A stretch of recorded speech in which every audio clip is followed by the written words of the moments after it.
Voilà pourquoi j'aime pas les trêves internationales, la famille. Bonjour à tous la famille, j'espère que vous allez bien. Donc les gars, on a été tenus en échec face à Osasuna chez nous à domicile. Le Real Madrid fait 1-1 contre Osasuna et on perd des points les gars. On perd des points précieux à domicile contre Osasuna. Je le savais, vous savez pourquoi? Parce qu'une équipe qui a gratté 12 points sur 18 en 6 journées de championnat, c'était sûr les gars qu'il y avait quelque chose. C'était sûr et certain que cette équipe, elle allait fournir quelque chose, elle allait fournir du jeu. En première mi-temps, cette équipe d'Osasuna les gars, elle a été à la hauteur. Même si en deuxième mi-temps, ils ont mis un bus, ils ont mis un wagon, ils ont mis un TGV. Mais en première mi-temps, ils ont fait le taf, ils ont égalisé et ils ont mis leur TGV. Et on n'a pas réussi à déjouer ce putain de bus les gars. Donc, il y a des choses à dire. Je vais commencer par Dani Carvajal sur ton côté là. Ton côté. Dani Carvajal, tu t'es fait bouffer par le petit Marocain là.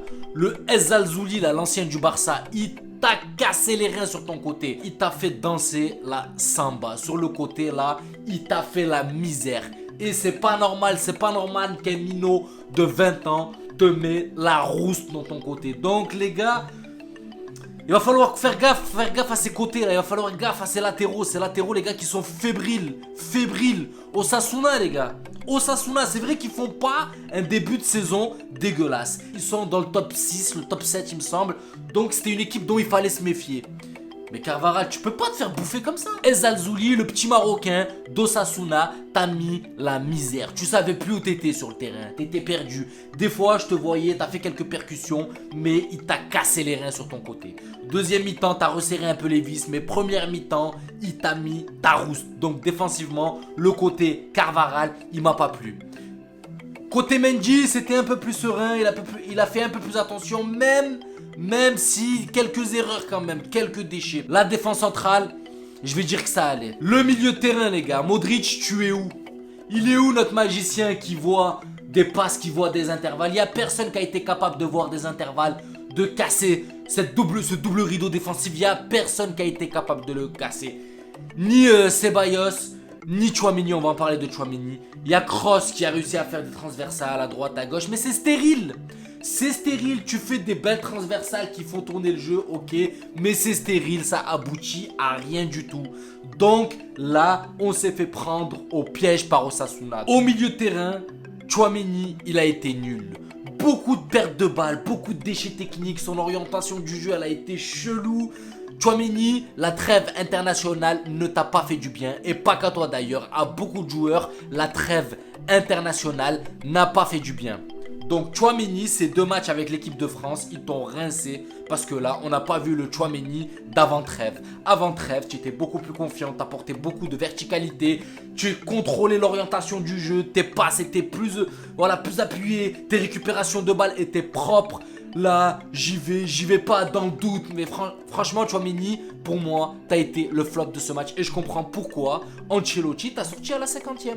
C'était normal. Ceballos, tu veux être trop juste, tu t'es trop maîtrisé sur ce match, tu veux trop être juste et tout. Non mais il faut tenter, il faut prendre un peu l'initiative les gars, il faut tenter des choses, il faut essayer de bousculer. C'est pas quand on vous donne un peu de temps de jeu, on vous fait confiance, on vous propose d'être sur le terrain dès le début du match, on vous met titulaire, vous voulez être trop juste pour assurer vos postes. Non justement, il faut nous choquer, il faut faire des choses un peu, il faut nous prouver qu'on peut vous faire confiance, il faut arrêter de vouloir être trop juste. D'accord? Il faut essayer de tenter, notamment au milieu de terrain.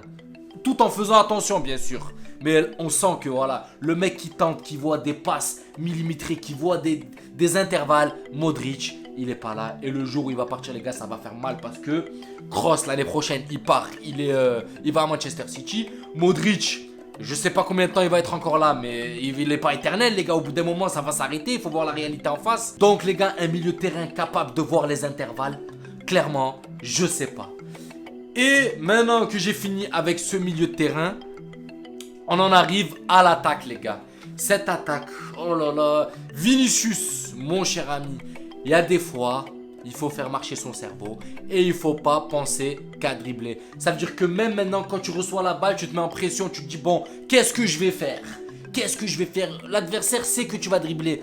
Donc, Limite, ils anticipent ton dribble et ils te récupèrent la balle. Donc des fois, il faut nous surprendre et arrêter de dribbler. Jouer plus simple. Il y a des fois où tu dois la donner, Vini. Il y a des fois où tu dois la donner. Cette passe que tu dois faire à Alaba, tu dois la faire à Alaba. Voilà. Tu as eu de la chance sur ce but. Tu mets ce but et merci, je t'en remercie. Mais tu pouvais tuer le match en mettant cette passe à Alaba. Et là, on mène 2-0. Et ça aurait pu jouer sur leur morale. Et c'était sûr pratiquement que c'était un but sûr, il était avéré si tu mettais la balle à Alaba. Mais tu l'as pas mis, t'as tenté, je sais pas si c'était une frappe ou un lob. Ou entre les deux, t'as fait un truc entre les deux, je sais pas. Et tu nous as niqué notre occasion de but. Donc des fois les gars, franchement Vinicius, je lui reproche ça. Son manque d'altruisme, à toujours vouloir dribbler. On sait qu'un contre un, c'est un monstre. On sait que tu dribbles, mais ne pense pas qu'à dribbler. Des fois, il faut que tu donnes ta putain de balle. Voilà, des fois, il faut la donner, Vinicius. Karim Benzema, les gars. Karim Benzema, on peut pas dire grand chose. Pourquoi on peut pas dire grand chose? Je le savais. Je le savais qu'il allait revenir de blessure. Il allait pas être au top niveau dès le début. Et je trouve que malgré ça, il fait quand même un bon match. Mis à part ce penalty qui devrait mettre Karim Benzema. Karim, d'habitude, normalement, tu les places, frère. Tu les places, tu mets pas des boulets de canon. Genre, je panique, je préfère qu'elle rentre, je cartonne le but. Non, d'habitude, t'es zen, t'es posé et tu la mets sur un côté tranquillou. Et là, qu'est-ce que tu nous as fait? Tu veux bombarder le gardien et tu nous mets une putain de transversale. Karim, c'est pas ton habitude. D'habitude, tu la poses, tu la mets sur un côté, frère. Tu la mets sur un côté normal. Ou tu fais une panenka, ou tu fais un truc de magicien. Mais tu bombardes pas comme ça. Tu mets pas une frappe en espérant qu'elle rentre. Il y a eu du doute. Mais je t'en veux pas parce que je sais que tu reviens de blessure. Et je savais qu'il faut voire 2 matchs pour se mettre en jambe. Et c'est normal. C'est pour ça que je tombe pas dessus. Rodrigo, il y a eu des bonnes choses, mais voilà, t'as été replacé. Benzema est revenu à sa place et ça t'a un peu perturbé. C'est clair que ça t'a un peu perturbé et ça t'a pas réussi. C'est pour ça que je t'en veux pas aussi. Mais on a clairement manqué d'efficacité devant en attaque. Parce que malgré tout, il y a quand même eu des ballons, il y a quand même eu des opportunités. Mais bon, après les gars, maintenant il va falloir s'habituer à ce que les équipes jouent comme ça. S'ils arrivent à obtenir juste un nul contre le Real Madrid, les gars, il va y avoir 2 rideaux défensifs. Il va y avoir tout le temps des bus en défense. Et il va falloir trouver une tactique pour déjouer tout ça, les gars. Il va falloir trouver une tactique pour déjouer ces bus. Ça casse la tête, ça casse le jeu. On est là, toute l'équipe défend. Tu mets 10 joueurs dans les gardiens avec leur goal déjà. Et voilà, et c'est galère. On est obligé de passer par-dessus et c'est compliqué. Donc il va falloir trouver Ancelotti. Il va falloir que tu trouves une petite tactique pour déjouer ces putains de bus qui se mettent en place en deuxième mi-temps. Les mecs, quand ils arrivent à gratter un nul contre le Real, ça y est, ils chient dessus. Double rideau et on barricade. Pour eux, c'est un bon résultat. Venir gratter un nul au Santiago Bernabéu. Après, bon, c'est compréhensible même si le jeu est dégueulasse.